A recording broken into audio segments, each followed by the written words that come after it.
আজ রাতে যদি আপনাকে বলা হয় এটাই আপনার জীবনের শেষ রাত, তাহলে আপনি কি করবেন? আপনি কি জানেন মৃত্যুর পর প্রথম যে রাতটি আসে সেটিই আপনার জীবনের সবচেয়ে দীর্ঘ, সবচেয়ে নিঃসঙ্গ, সবচেয়ে ভয়ঙ্কর রাত। সেই রাতের নাম কবরের প্রথম রাত।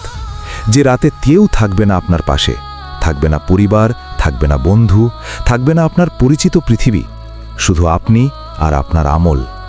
ভাবুন তো, জানাজা শেষ হয়েছে, সবাই ধীরে ধীরে ফিরে যাচ্ছে, আপনার প্রিয় মানুষগুলো কাঁদতে কাঁদতে বাড়ির পথে হাঁটছে, আর আপনি একা শুয়ে আছেন অন্ধকার মাটির নিচে।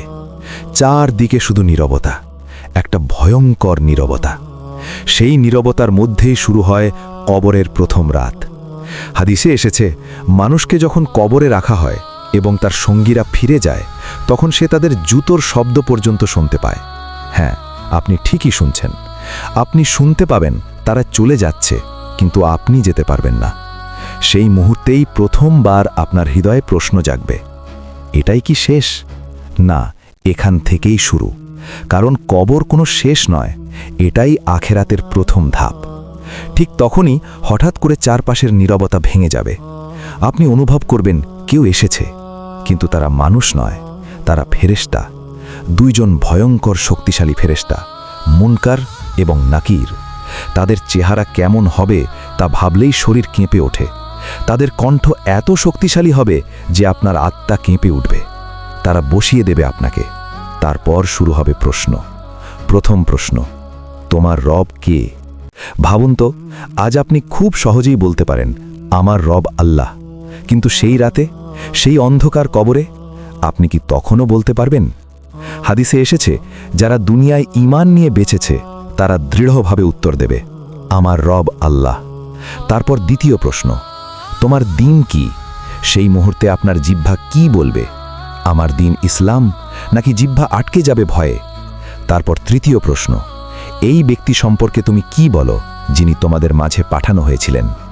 এখানে প্রশ্ন করা হবে হযরত মুহাম্মদ সাল্লাল্লাহু আলাইহি ওয়াসাল্লাম সম্পর্কে। আপনি কি বলতে পারবেন তিনি আল্লাহর রাসূল, নাকি আপনি চুপ হয়ে যাবেন?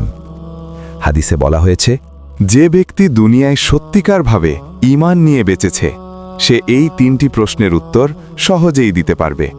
কিন্তু যে ব্যক্তি দুনিয়ায় শুধু নামেই মুসলিম ছিল, তার জিহ্বা জড়িয়ে যাবে। সে বলবে, আমি জানি না, আমি মানুষকে বলতে শুনতাম, তাই আমিও বলতাম। সেই মুহূর্তে কি হবে জানেন? ফেরেশতারা বলবে, সে মিথ্যা বলেছে।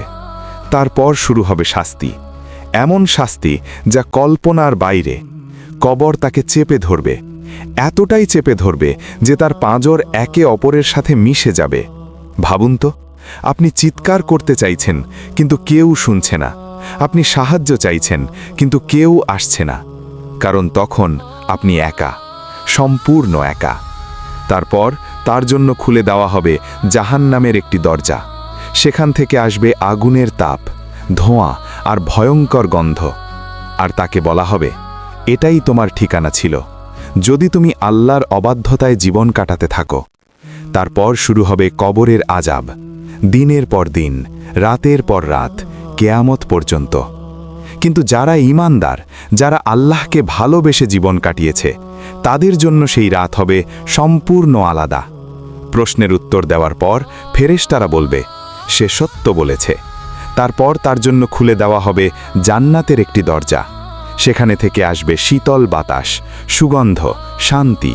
তার কবর প্রশস্ত হয়ে যাবে, যতদূর চোখ যায় ততদূর পর্যন্ত। ভাবুন তো, একই কবর, একই মাটি, কিন্তু ফলাফল সম্পূর্ণ আলাদা। কেন? কারণ পার্থক্য শুধু আমলের। সেই রাতে আপনার নাম, পদবি, সম্পদ কিছুই কাজে আসবে না। কাজে আসবে শুধু নামাজ, রোজা, সাদকা, সত্য কথা আর আল্লাহর প্রতি আপনার ভালোবাসা। হাদিসে এসেছে, একজন মানুষের কাছে তার আমল সুন্দর চেহারায় এসে উপস্থিত হবে। সে বলবে, তুমি কে? সে বলবে, আমি তোমার ভালো কাজ, আমি এসেছি তোমাকে সঙ্গী দিতে। ভাবুন তো, যে কবরকে আপনি এত ভয় পান, সেই কবরই হয়ে যাবে আপনার শান্তির ঘর।